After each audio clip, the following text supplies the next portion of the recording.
The Rainbow Tower. Written by Alex Tymms. Illustrated by R H Stewart. Episode 30. Orange. "What are you doing here?" Clarice hissed as they were marched down the dark corridor. The only lights were from computer screens in the offices to the left and the right, giving the workers who bothered to look up as they passed a pale and bodiless appearance. "Well, I came to rescue you," Jed replied, feeling the enforcer clamping hold of him even harder. The others were merely being corralled by their guards, while Jed was under physical restraint. "Well, that went well then," Graham grunted to his left. "Quiet!"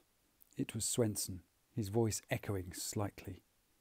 The air in HR felt strange, almost as if Swenson had been tampering with that as well. As Jed shuffled along, shivering in his overalls, he now understood what Fox had meant. This place gave him the creeps. They moved deeper and deeper into the heart of the department.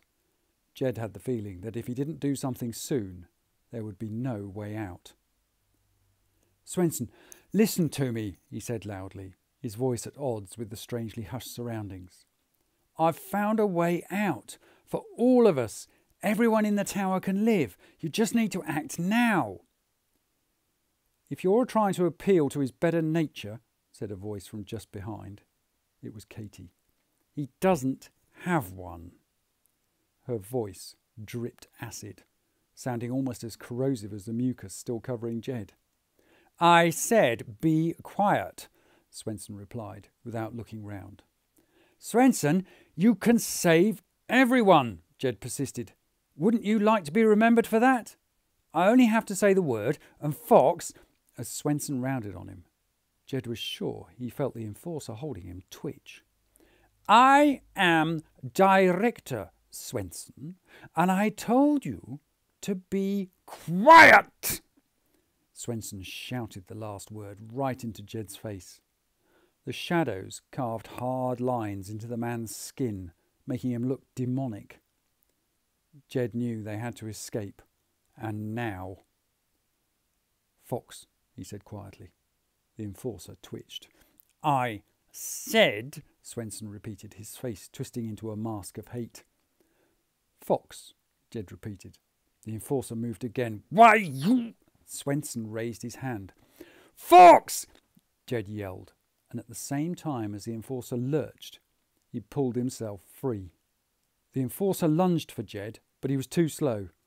Jed darted forward, grabbing Swenson's jacket sleeve and pulling the chief executive's arm behind him. "Remember Aiden, your orange executive?" Jed hissed in Swenson's ear as the enforcer lumbered towards him. "Well, I'm covered in the same stuff. If you don't tell him to back off, I'm going to rub my hand all over your face." "Stop! Back off!" Swenson barked in alarm. The enforcer hesitated. "Stand down!" The enforcer did as he was told and took a step backwards. "Now the others," Jed said quietly. Swenson paused. Jed raised his hand towards the man's face. "Let them all go," Swenson said, not taking his eyes off Jed's hand.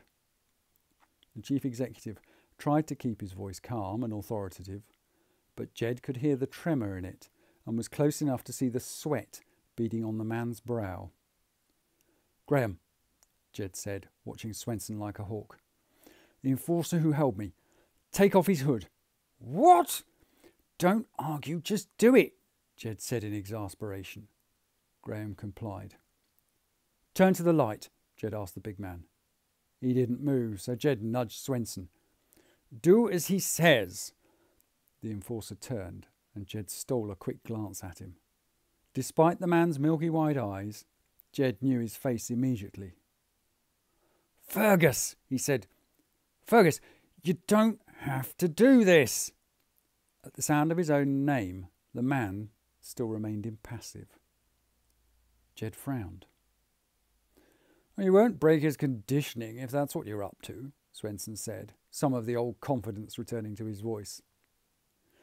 "Tell them to stay here and not let anyone follow us," Jed hissed. Again, Swenson hesitated. Do it! He then pulled the chief executive away. You are coming with us, and he nodded for the others to follow. Did you really come back to rescue us? It was Katie. She'd caught up with them as Jed hurried Swenson down the corridor.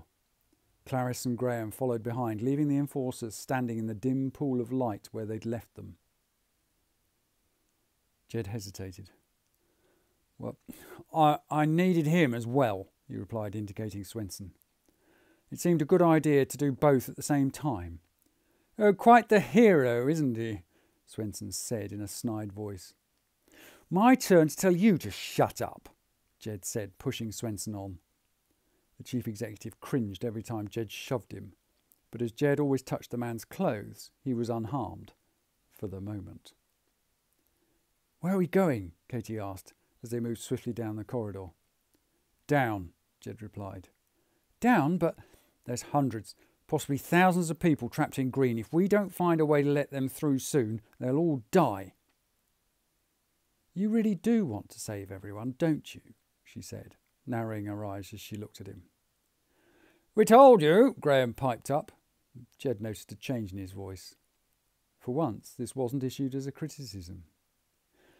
Yellow will only listen to orders from their superiors, Jed explained.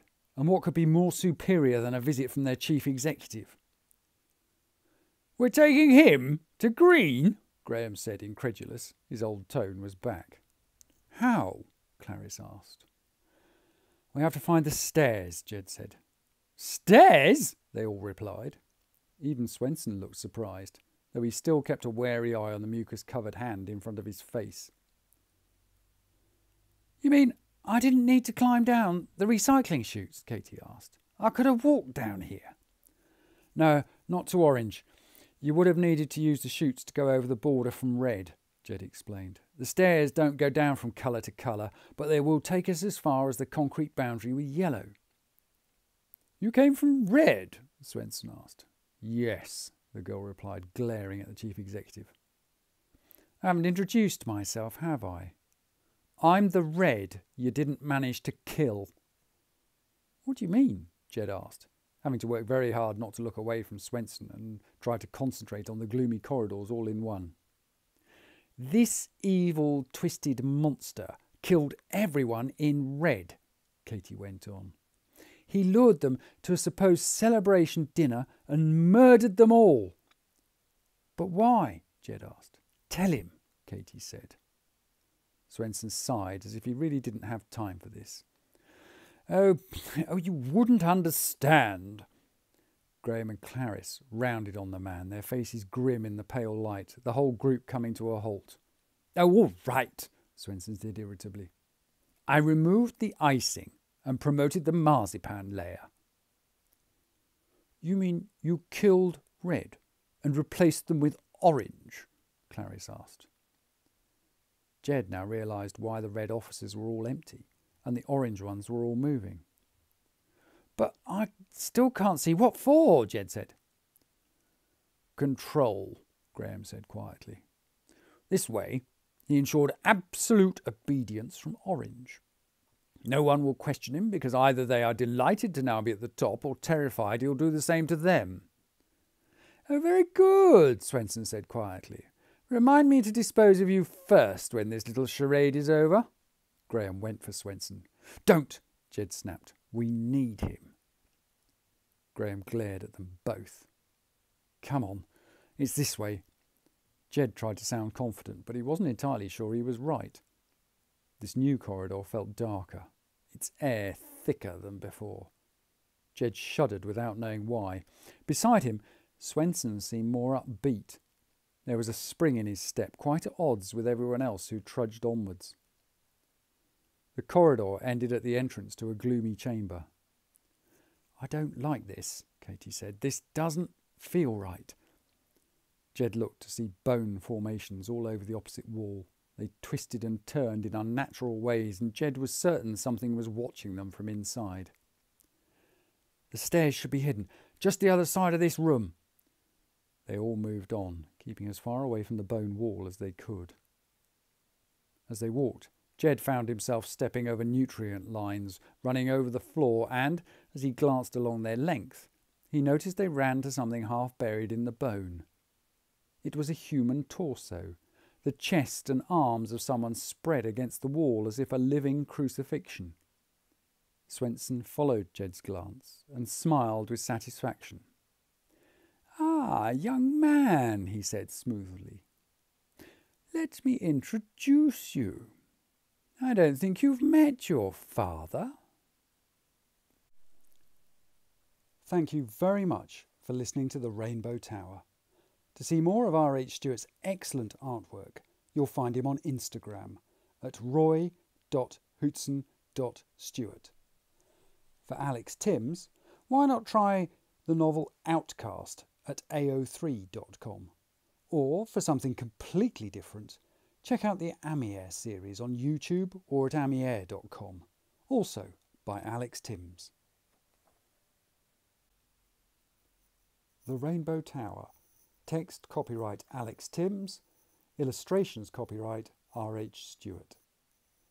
The right of Alex Tymms and R H Stewart to be identified as the author and illustrator of this work has been asserted in accordance with the Copyright Designs and Patents Act 1988.